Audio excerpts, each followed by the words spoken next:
ಹುಟ್ಟಿದವಳು ನಮ್ಮಮ್ಮ ಕೈಕಸಾದೇವಿ. ಯನಮಾನೋಳ ಹೇಳಿ ನಾವಿರುವಂತ ಸಂಸ್ಕಾರ ಬಹುಶಃ ನಮ್ಮ ಅಪ್ಪನಿಗೆ ಸರಿಯಾಗಿಲ್ಲ ಅಂತ ಕಾಣ್ತು. ನಮ್ಮನ್ನ ಬಿಟ್ಟು ಹೊರಟು ಹೋದ್ರು. ಅದಕ್ಕೂ ಭಯ ಪಡಲಿಲ್ಲ ತಾಯಿ. ಪ್ರೀತಿ ವಾತ್ಸಲ್ಯದಿಂದ ನಮ್ಮ ಮಕ್ಕಳಾದ ನಮ್ಮ ಮೇಲೆ ಯಾವುದೇ ರೀತಿಯಾದಂತ ಕೆಟ್ಟ ದೃಷ್ಟಿ ಬೀಳದೇ ಇದ್ದ ಹಾಗೆ, ಬಡತನ ಬಾಧಿಸದಿದ್ದ ಹಾಗೆ ಬೇಕಾದನ್ನು ಕೊಟ್ಟು ಸಾಕಿ ಸಲಹಿದವಳಿದ್ದಾಳೆ.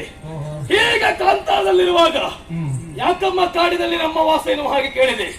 ಅವಳೇ ಆಡಿದಂತ ಮಾತು ಇರಬೇಕಾದದ್ದು ಇಲ್ಲಲ್ಲ ಸುವರ್ಣ ಲಂಕೆಯಲ್ಲಿ ಎನ್ನುವ ಹಾಗೆ. ಹಾಗಾದ್ರಲ್ಲಿ ಇದ್ದವ ಯಾರು ಎನ್ನುವ ಪ್ರಶ್ನೆಯನ್ನು ಮುಂದಿಟ್ಟಾಗ ಇದ್ದವ ವೈಶ್ರವಣ ಎನ್ನುವ ಹಾಗೆ ಹೋಗಿ ತುಡುಕಿದೆ. ಸುವರ್ಣ ಲಂಕೆಯನ್ನ ಸ್ವಾಧೀನಗೊಳಿಸಿಕೊಂಡೆ.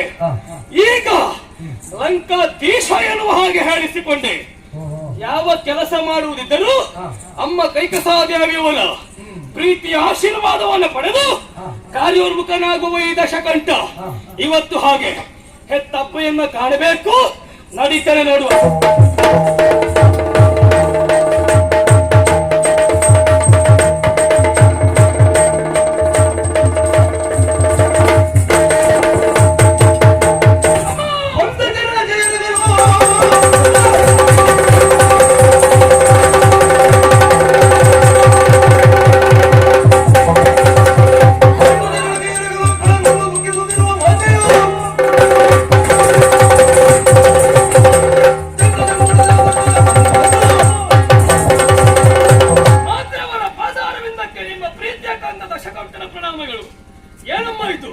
ನಿತ್ಯವ ಬಂದಾಗ ಆಲಂಗಿಸಿಕೊಂಡು ತಲೆಯನ್ನು ನೇಮಿರಿಸಿ ಮುತ್ತಿಕ್ಕುವಂತ ನೀನು ಸಾರಾಕಾರವಾಗಿ ಕಣ್ಣೀರನ್ನು ಸುರಿಸುತ್ತಾ ಇದ್ದೀಯ. ನರನಾಟಕರಾಗಿದ್ದೀಯ. ಪ್ರಬಲನಾಥ, ನಿನ್ನ ಮಕ್ಕಳು ನಾವಿರುವಾಗ ಇಂಥ ದುಸ್ಥಿತಿ ಅಂತ ಆದ್ರೆ ಯಾರದು?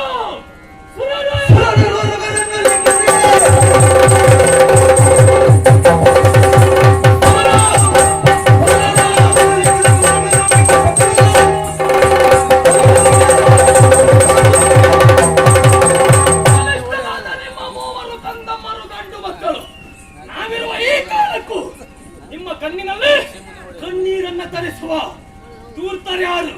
ಸುರರೇ, ನರರೇ, ಕಿನ್ನರ ಕೆಂಪುರುಷರೇ? ಯಾರಮ್ಮ? ನಾನಿದ್ದೇನೆ.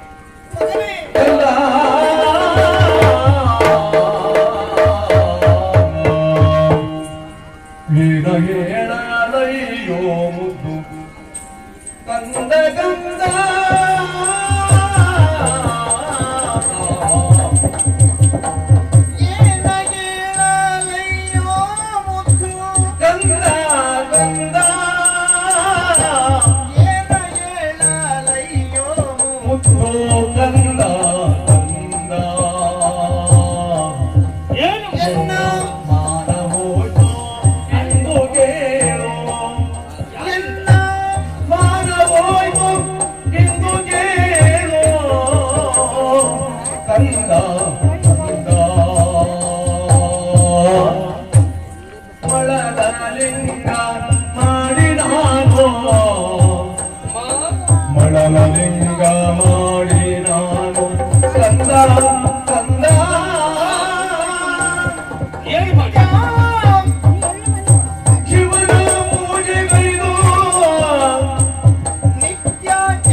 ನೀ ಬಂದಾಗ ಬಾಚಿ ತಪ್ಪಿಕೊಂಡು ಮುತ್ತನ್ನು ನೀಡುವಂತ ನಿನ್ನಮ್ಮ ಇವತ್ತು ಮಾತ್ರ ಆ ಸ್ಥಿತಿಯಲ್ಲಿ ಇಲ್ಲ ಮಗನೇ.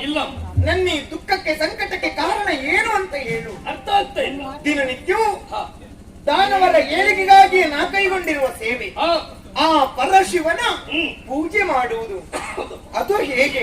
ಸಮುದ್ರ ತೀರದಲ್ಲಿ ಮಳಲ ಲಿಂಗವನ್ನ ಮಾಡಿ ಆ ಮಳಲ ಲಿಂಗವನ್ನ ದಿನನಿತ್ಯ ಪೂಜೆ ಮಾಡುವಳು ನಿನ್ನಮ್ಮ.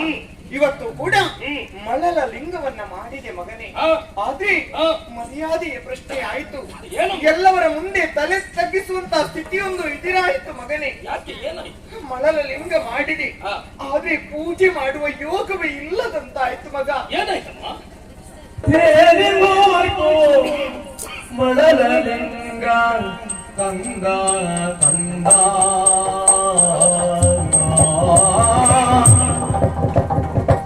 ತೇರಿ ಹೋಯ್ತು ಮಳಲ ಲಿಂಗ ತಂದ ತಂದ ಪುರನ ಜಾಲ ಕೈದ ಕೃತ್ಯವಿಂದು ಪುರನ ಜಾಲ ಕೈದ ಕೃತ್ಯವಿಂದು ಕಂದ ಕಂದ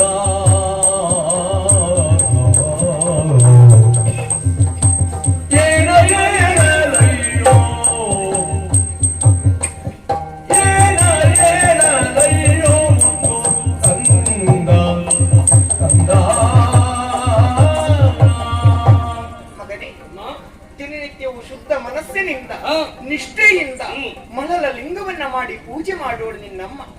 ಆದ್ರೆ ಇವತ್ತು ಮಳಲ ಲಿಂಗ ಮಾಡಿದೆ, ಪೂಜೆ ಮಾಡುವ ಯೋಗ ನಿನ್ನಮ್ಮನಿಗೆ ಇಲ್ಲದಾಯ್ತು ಕಂದ. ಆ ಮಳಲ ಲಿಂಗ ಎನ್ನುವುದು ಸಮುದ್ರದಲ್ಲಿ ತೇಲಿಕೊಂಡು ಮಗನೇ. ಹಾಗಾದ್ರೆ ಇದು ಸಮುದ್ರ ರಾಜನ ಅಟ್ಟಹಾಸವೇ? ಅವ ಒಬ್ಬನೇ ಅಂತ ಭಾವಿಸಿಕೊಳ್ಳಬೇಡ ಮಗ. ಯಾಕೆ? ಸಮುದ್ರ ರಾಜ ಒಬ್ಬನೇ ಅಂತಾದ್ರೆ ಮಳಲ ಲಿಂಗ ತೇಲಿಕೊಂಡು ಹೋಗುವುದಲ್ಲ, ಎಲ್ಲವೂ ನೆಲಸಮಾಗಬೇಕಿತ್ತು, ತೊಳೆದು ಹೋಗಬೇಕಿತ್ತು. ಮಳಲ ಲಿಂಗ ತೇಲಿಕೊಂಡು ಹೋಗ್ತದೆ ಅಂತಾದ್ರೆ ಯಾವ ಷಡ್ಯಂತ್ರ ಇದು? ಹಾಗಾದ್ರೆ ಮೂಲ ಕಾರಣ ಸುರರಸ.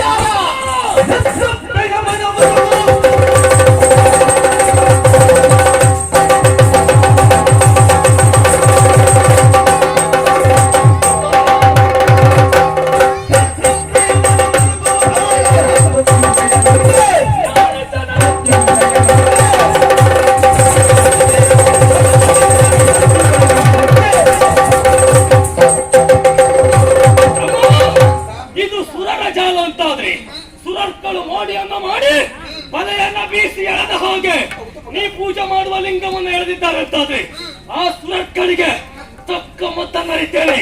ಈಗಿಂದೀಗಲೂ ಯಾವ ನಗರಿಗೆ ಸುರನನ್ನ ಬಡಿಯುವುದಕ್ಕಾಗಿ ನೀ ಸ್ವರ್ಗವನ್ನ ಸೇರಿ ಅಂತಾದ್ರೆ ದಿನ ಎಷ್ಟು ಉರುಳುತ್ತದೆ ಅಂತ ಹೇಳೋದಕ್ಕೆ ಸಾಧ್ಯ? ದಿನನಿತ್ಯವೂ ಮಳಲಿಂಗ ಪೂಜೆ ಮಾಡಿಕೊಂಡು ಬಂದವಳು ಲಿಂಗ ಎಷ್ಟೇ ಬಾರಿ ಮಾಡಿದ್ರೂ ತೇಲಿಕೊಂಡು ಹೋಗ್ತಾ ಇದೆ.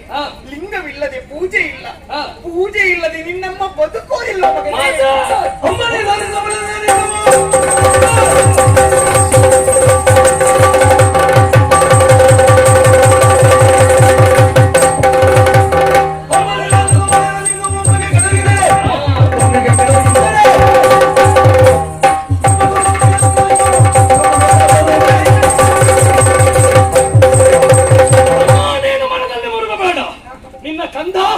ದಶಕಂಠನಿದ್ದಾನೆ.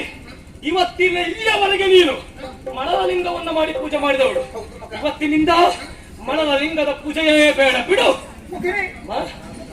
ಪೂಜೆಯೇ ಬೇಡವೇ, ನಿಲ್ಲಿಸಬೇಕೆ? ಹಾಗಲ್ಲಮ್ಮ, ನಿತ್ಯ ಚೆಲ್ಲುವ ಶಿವನನ್ನ ಪೂಜಿಸಲೇಬೇಕು. ಹಾಗಂತ ಮಳಲಿಂದ ಲಿಂಗವನ್ನ ನೀನು ಮಾಡಿ ಪೂಜೆ ಮಾಡುವುದು ಬೇಡ. ನೀನು ಮಾಡುವ ಲಿಂಗ ಪೂಜೆ ಯಾವುದು ಗೊತ್ತುಂಟಾ? ನೇರವಾಗಿ ರಜತಾದ್ರಿಯಿಂದ ಸೇರ್ತೇನೆ, ಬೆಳ್ಳಿ ಬೆಟ್ಟದ ದೀಶ ಮಂಜುನಾಥರನ್ನ ಕಾಣ್ತೇನೆ, ಶಿವನ ಸಮೀಪ ಇರುವ ಆತ್ಮಲಿಂಗವನ್ನ ಧರೆಗೆ ತರ್ತೇನೆ. ನಿತ್ಯವೂ ಲಂಕೆಯಲ್ಲಿ ಶಿವನ ಆತ್ಮಲಿಂಗ ಪೂಜೆ ಮಾಡುವಂತ ಅವಕಾಶ ಮಾಡಿಕೊಡ್ತೇನೆ. ಮಗನೇ, ನಿನ್ನನ್ನ ಎತ್ತದಕ್ಕೆ ಸಾರ್ಥಕವಾಯಿತು. ಆದಷ್ಟು ಬೇಗ ಕೈಲಾಸವನ್ನ ಸೇರು. ಹರನು ನಿನ್ನ ಪಾಲಿಗೆ ದರ್ಶನ ತೋರಲಿ, ಹರನ ಆತ್ಮಲಿಂಗ ನಿನ್ನ ಪಾಲಿಗೆ ದೊರಕಲಿ. ಆತ್ಮಲಿಂಗ ಪೂಜೆ ಮಾಡುವ ಯೋಗ ನಿನ್ನ ಅಮ್ಮನದ್ದಾಗಲಿ. ಲಂಕೆ ಎನ್ನುವುದು ದಾನವರಿಗೆ ಸ್ಥಿರವಾಗಲಿ, ಸ್ಥಿರವಾಗಲಿ, ಸ್ಥಿರವಾಗಲಿ.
ಸೊಗಸು ಅಮ್ಮನ ಆಶೀರ್ವಾದವನ್ನು ಪಡೆದು ನೇರವಾಗಿ ಹೊರಟು ಬಂದದ್ದು ಬೆಳ್ಳಿ ಬೆಟ್ಟಕ್ಕೆ ರಜತಾದ್ರಿಯನ್ನ ಏರುವುದಕ್ಕೆ ಮುಂದಾದೆ. ಒಂದು ಕಂಠೆ ರಜತಗಿರಿ, ಬೆಳ್ಳಿ ಬೆಟ್ಟ, ಮಂಜುಗಿರಿ. ಮಂಜುಗಿರಿಯ ನಾಥನೇ ಇವನೇ ಶ್ರೀ ಮಂಜುನಾಥ. ಮಂಜುನಾಥನ ಕಂಡ ಮೇಲೆ ಇನ್ನೇನು ಬೇಕು? ಇಂದು ಶೇಖರ ಬೆರೆಸಿದ ಈ ತಾಳೆ ಎನ್ನುವುದು ರಮಣೀಯವಾಗಿ ಉಂಟು. ಹಾಗಂತ ಇದನ್ನ ವರ್ಣಿಸುವುದಕ್ಕಾಗಿಯೇ ಬಂದದಲ್ವೇ ಅಲ್ಲ. ಇಲ್ಲಿಗೆ ಬಂದ ನಾನು ಕಾರ್ಯ ಸಾಧನೆ ಮಾಡಬೇಕು, ನಮ್ಮ ಅಮ್ಮನಿಗೆ ಬೇಕಾದ್ದನ್ನ ಕೊಂಡು ಹೋಗಬೇಕು ಎನ್ನುವ ಕಾರಣಕ್ಕಾಗಿಯೇ ಬೆಳ್ಳಿ ಬೆಟ್ಟದ ಸಮೀಪ ಬಂದದ್ದು. ಏನು ಮಾಡುವುದು? ಆತ್ಮಲಿಂಗ ಇರುವುದು ಪರಮೇಶ್ವರನಲ್ಲಿ. ಹೋಗಿ ಆತ್ಮಲಿಂಗವನ್ನು ಕೇಳೋಣವೇ? ಕೇಳುವುದಕ್ಕೆ ಸಮಯ ಬಹಳಷ್ಟು ಬೇಕಾದಿತ್ತು. ಅವ ಒಲಿಬೇಕು, ಒಲಿದವ ಏನ್ ಬೇಕು ಅಂತ ಕೇಳಬೇಕು, ಆಗ ಲಿಂಗ ಅಂತ ಹೇಳಬೇಕು, ಒಪ್ಪಿಕೊಡ್ಬೇಕು. ಕೆಲವಷ್ಟು ಸಮಯ ಬೇಕಾದಿತ್ತು. ಆದ್ರೆ ನಮ್ಮ ಅಮ್ಮ ಆಡಿದ್ದೇನು, ಲಿಂಗ ಪೂಜೆ ಆಗದೆ ಊಟ ಮಾಡುವುದಿಲ್ಲ ಕಂತ ಎನ್ನುವ ಹಾಗೆ. ಅಮ್ಮನ ಊಟ ಸರಿಯಾದ ಸಮಯಕ್ಕಾಗಲೇಬೇಕು. ಲಂಕೆಗೆ ಆದಷ್ಟು ಬೇಗ ಲಿಂಗ ತಲುಪಲೇಬೇಕು. ಒಂದು ಕೆಲಸ ಮಾಡ್ತೇನೆ, ಈಗ ಲಿಂಗ ಮಾತ್ರ ಕೊಂಡೋಗುದು ಬೇಡ. ಲಿಂಗ ಕೊಂಡು ಹೋದ್ರೆ ಲಿಂಗ ಮಾತ್ರ ಲಂಕೆಗೆ ಬರ್ತದೆ. ಪಾರ್ವತಿ ಪರಮೇಶ್ವರ ಲಿಂಗ ಸಹಿತ ಬೆಳ್ಳಿ ಬೆಟ್ಟವನ್ನೇ ಎತ್ಕೊಂಡು ಲಂಕೆ ಸೇರಿದ್ರೆ ಹೇಗೆ? ಅಷ್ಟು ಸಾಹಸ ನಮ್ಮಲ್ಲುಂಟು ಸ್ವಾಮಿ. ಹಾಗಂತ ಎಲ್ಲರ ಹಾಗೆ ಎರಡು ಕೈಯಿಂದ ಭಜನೆ ಮಾಡುವವನಲ್ಲ ದಶಕಂಠ. ನನಗಿರುವ ತೋಳುಗಳೆಷ್ಟು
Give me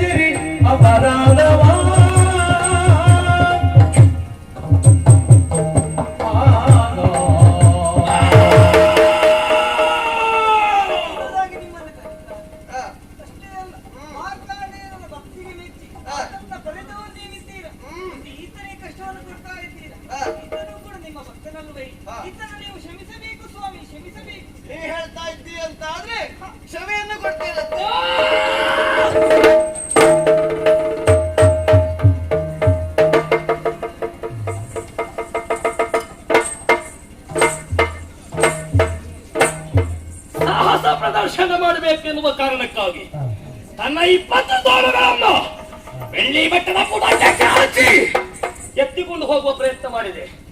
ಏನು ಮಾಡೋಣ? ಒಮ್ಮೆಲೆ ಗಿರಿಯಲುಗಾಡಿತು, ಆಮೇಲೆ ತಟಸ್ಥವಾಯಿತು. 20 ತೋಳುಗಳು ಗಿರಿಯ ಅಡಿಭಾಗಕ್ಕೆ ಸಿಕ್ಕಿಕೊಂಡವು. ಎಷ್ಟು ಬೊಬ್ಬೆ ಹಾಕಿದ್ರು ಯಾರು ಬರಲಿಲ್ಲ ಸಹಾಯಕ್ಕೆ. ಆ ಹೊತ್ತಿಗೆ ಹರಣ ಕರುಣೆ ನನ್ನ ಮೇಲೆ ಬೀರಿತು ಏನು ಗೊತ್ತಿಲ್ಲ, ಸಡಿಲಗೊಂಡಿತು ಗಿರಿ. ಯಾಕೆ ಹೀಗೆ? ಅರ್ಥ ಆಯ್ತು. ಶಕ್ತಿ ಪ್ರದರ್ಶನ ಮಾಡುವುದಕ್ಕೆ ನಾನು ಹೊರಟದ್ದು. ಅದ್ರಲ್ಲಿ ಇದ್ದದ್ಯಾರು? ಶಕ್ತಿಯಾದಿ ದೇವತಿ ಪಾರ್ವತಿ. ಶಕ್ತಿ ದೇವತಿ ಪಾರ್ವತಿಯ ಬೆಟ್ಟದ ಮೇಲೆ ನಿಲ್ಲುವಾಗ ದಶಕಂಠದ ಶಕ್ತಿ ಎಲ್ಲಿಗೆ ಸಾಕಾದಿತ್ತು? ಹಾಗಾದ್ರೆ ಶಕ್ತಿಯಲ್ಲ, ಭಕ್ತಿ ಬೇಕು ಪರಮೇಶ್ವರನಿಗೆ. ನಿಷ್ಠೆಯಿಂದ ಭಕ್ತಿಯಿಂದ ಹರನನ್ನ ಆರಾಧಿಸಬೇಕು. ಸಾಮಗಾನ ಪ್ರಿಯರು ಶಂಕರ. ಸಾಮಗಾನವನ್ನು ಹಾಡಿದ್ರೆ ಶಂಕರ ಒಲಿತಾನೆ ಎನ್ನುವುದಕ್ಕೆಂದು ಮಾತಿಲ್ಲ.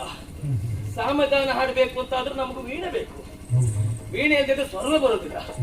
ಕೆಲವೊಂದು ಸಂದರ್ಭದಲ್ಲಿ ಶ್ರುತಿ ಪಟ್ಟಿಗೆಯಲ್ಲಿ ಶ್ರುತಿಯೇ ಇರುವುದಿಲ್ಲ. ನಮ್ಮದು ಹಾಗೆ. ಈ ಸಾಮಗಾನಕ್ಕೆ ವೀಣೆ ಬೇಕು. ವೀಣೆ ಇಲ್ಲದಾಯ್ತ ಕಾರಣ ಏನು ಮಾಡುವುದು? ಉಳಿದವರಿಗಾದ್ರೆ ವೀಣೆ ಇಲ್ಲದೆ ಇದ್ರೆ ಒಂದು ಕರ ತಟ್ಟಿ ಭಜನೆ ಮಾಡಬೇಕು, ಅದೆಲ್ಲ ವೀಣೆ ತರಲಿಕ್ಕೆ ಹೋಗ್ಬೇಕು. ನಮ್ಮದ್ ಹಾಗಲ್ಲ. ವೀಣೆಯನ್ನ ಸಿದ್ಧಪಡಿಸುವ ಬೇಕಾದ ಪರಿಕರ ಉಂಟು. 10 ತಲೆ 20 ತೋಳು ಅಷ್ಟು ಕೆಲಸಕ್ಕೆ ಬೇಕಂತೇನಿಲ್ಲ. ಕೆಲಸಕ್ಕೆ ನಮಗೆ 1 ತಲೆ 2 ಕೈ ಸಾಕಾಗ್ತದೆ. ಈಗ ಇದರಲ್ಲಿ ವೀಣೆಗಾಗಿ ಬಳಸಿಕೊಳ್ಬೇಕು ಯಾವುದು? ಮೊದಲು ಬೇಕಾದದ್ದು ವೀಣೆಯ ಬುರುಡೆ ಅಲ್ವಾ? ವೀಣೆಯ ಬುರುಡೆಗೆ ನಮ್ಮ ಬುರುಡೆ ತೆಗೆದಿಟ್ಟು ಹೇಗೆ? ಹಾಗಾಗಿ ಶಿರವಂದನು ಕರಿದು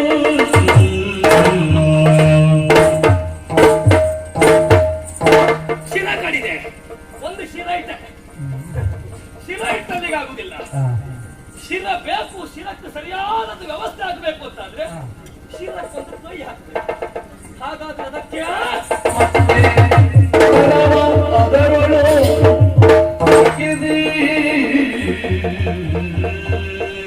ಶಿರದೊಳಗೆ ತನ್ನ ಒಂದು ಕರವನ್ನ ಕತ್ತರಿಸಿ ಸಿಕ್ಕಿಸಿದೆ. ಬುರುಡೆ ಆಯ್ತು, ಅದಕ್ಕೆ ಬೇಕಾದ ಸಲಕರಣೆ ಆಯ್ತು. ಇನ್ನು ಸ್ವರ ಬರಬೇಕು ಅಂತಾದ್ರೆ ವೀಣೆಗೆ ತಂತಿ ಬೇಕು. ಆ ತಂತು ಬರುವುದೆಲ್ಲಿಂದ?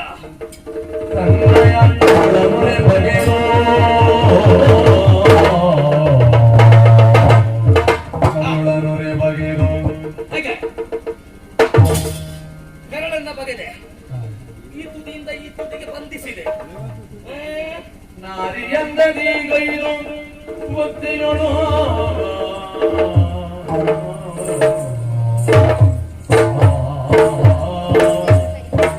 ವೀಣೆ ಸಿದ್ಧ ಆಗಿದೆ.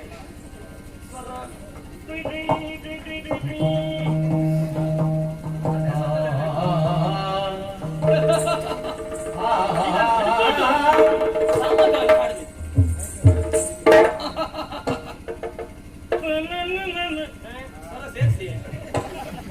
ಹರಯಂತೋ ಗಮ ವಂದಿತ ಪರ್ವೋ ಶಂಭೋ ನಿಗಮಾಗಮ ವಂದಿತ ಪದೋ ಬಾಲಾಕಿ ಪ್ರಭಾಗೆ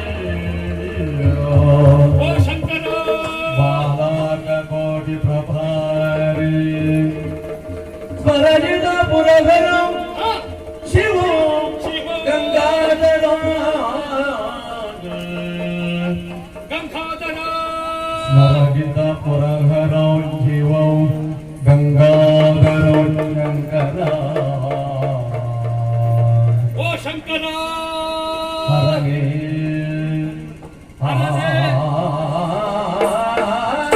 ಮಹಾದೇವ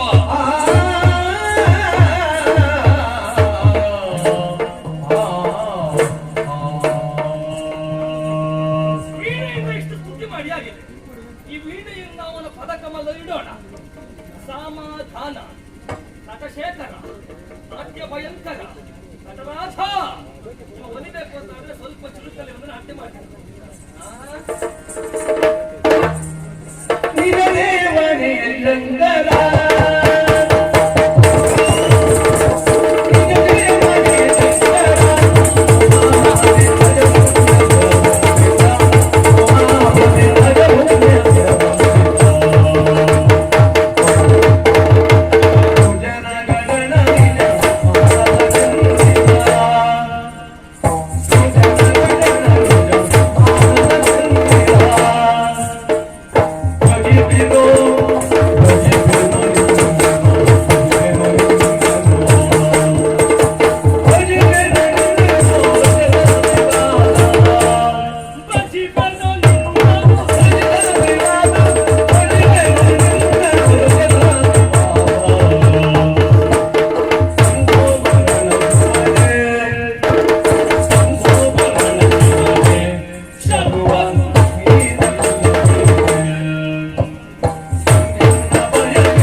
ಮೆಚ್ಚಿದೆ